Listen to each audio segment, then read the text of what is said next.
Our big government is messing with little bitty Bitcoin. What does that mean for you?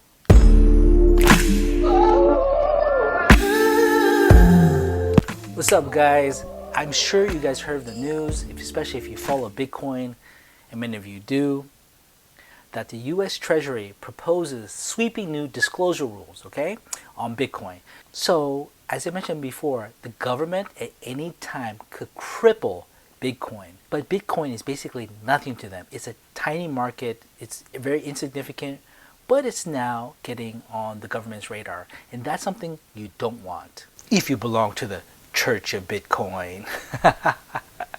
But seriously, I've mentioned this before, and I'm not a Bitcoin expert, but there are some high-level truths about our economy regarding the power of the US government and what they will do to maintain that power. I'm not going to get into the nitty-gritty of this new proposal, but basically it's a disclosure. If you transfer $3,000 worth of Bitcoin or something like that, you have to disclose all this personal information, whatever.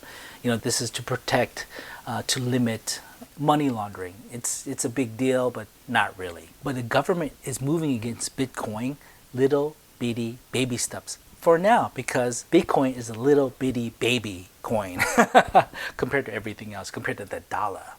Now, what the government sees as the potential true risk of Bitcoin is a means to go around US sanctions. The government will not allow this to happen because this can weaken our government's military power, because sanctions are a military weapon and the US government uses sanctions to express their power over another country. If Bitcoin were to ever get strong enough and large enough so then governments could go around these sanctions, then the sanction, of course, will be much weaker, therefore limiting US's military power.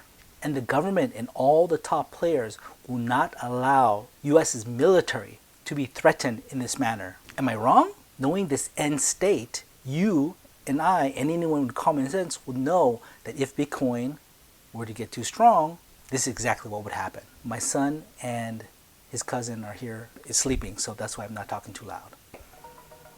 Anyways, there's so much more on Bitcoin that we could discuss. Let me know if you guys want more on Bitcoin, and I'm happy to share more of my thoughts. Good luck, guys.